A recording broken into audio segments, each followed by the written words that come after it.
मान्यवर, जीएसटी उत्तराखंड राज्य की दुखती रग है। अब बात निकलेगी तो दूर तक जाएगी। और इस जीएसटी ने उत्तराखंड की अर्थव्यवस्था को हिलाकर रख दिया। वैट, क्योंकि हम कंज्यूमर स्टेट है नहीं है, अब कंज्यूमर स्टेट में इसका फ़ायदा है, ये बहुत ही सर्वविदित बात है। टैक्स ऑटोनॉमी हमारी ख़त्म हो गई। टैक्स ऑटोनॉमी हमारी थी, वो हमारे प्रदेश की इस समय, हो सकता है बहुत से लोग अभी नाराज़ हो जाएं, जीएसटी काउंसिल में गिरवी रखी है। अब जो जीएसटी काउंसिल कर दे वही हमारे प्रदेश को मानना पड़ेगा।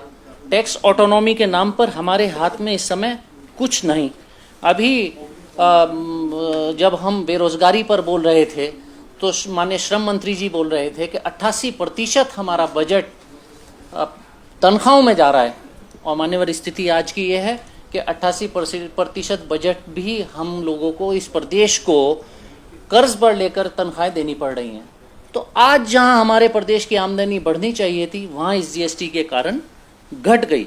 मान्यवर, इस संशोधन अधिनियम में कई बातें ऐसी हैं, कुछ माननीय प्रीतम सिंह जी बोलेंगे, संसदीय कार्य मंत्री जी।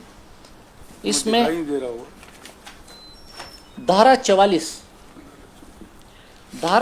में माननीय अध्यक्ष जी, एक बात अच्छी है कि इसमें मध्यम वर्ग का जो व्यापारी है, 5 करोड़ से कम का जिसका टर्नओवर है, उसको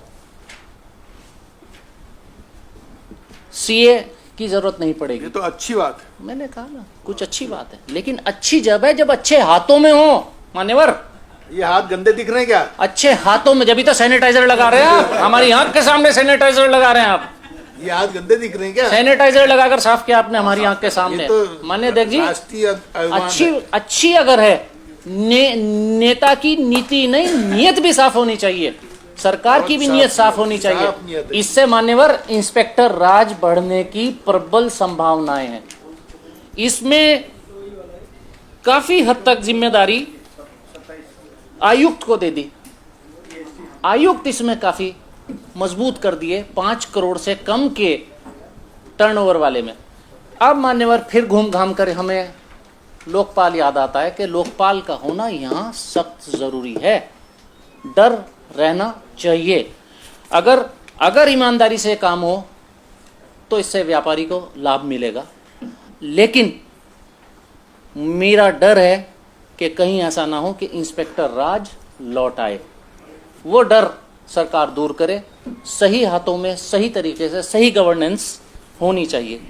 मान्यवर, हमारे प्रदेश को जीएसटी को लेकर इसमें बहुत सी चीज़ें ऐसी हैं जो और चेंजेस की कहीं ज़रूरत है। अब जीएसटी काउंसिल में हमारे वित्त मंत्री कितना बोलते हैं, कितने अपने प्रदेश की बातें रखते हैं, उस पर एक संशय की स्थिति हमारे सामने है कि जितनी फैक्ट्रियां हैं हमारे यहाँ, हमारे प्रदेश के संसाधन का इस्तेमाल करते हैं। संसाधनों का दोहन यहाँ होगा उत्तराखंड में, प्रदूषण झेलेंगे हम, और टैक्स जाकर मिलेगा जहाँ कंज्यूमर उसको इस्तेमाल करेगा।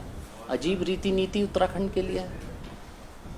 प्रतिपूर्ति 2022 तक है, और 2022 के बाद जीएसटी में क्या होगा, इस पर भी आपको इस संशोधन में कुछ एक अपनी झलक दिखा देनी चाहिए थी।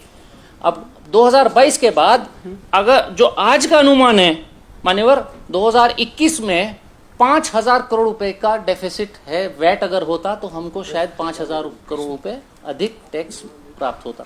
अब 5,000 करोड़ रुपए का अब है तो वो हर साल बढ़ता चला जाएगा। ये तो आने वाले दिनों में सरकार क्या करेगी, इस पर भी रोशनी डलनी इस समय, आज के तारीख में, जबकि आप खुद अपने उत्तर में मान चुके हैं। जब मैं पूछता हूं कि इस पर टैक्स कम करेंगे क्या, डीजल और पेट्रोल पर, तो आप कहते हैं कि हमारे प्रदेश की वित्तीय स्थिति सही नहीं है। तो जब आप खुद मान रहे हैं कि प्रदेश की वित्तीय स्थिति सही नहीं है, तो आने वाले वक्त में आप जीएसटी की प्रतिपूर्ति कैसे होगी, उस नुकसान को कैसे पूरा करेंगे, इस पर भी विचार आना जरूरी है। मान्यवर, संघीय ढांचे पर चोट है, आघात है।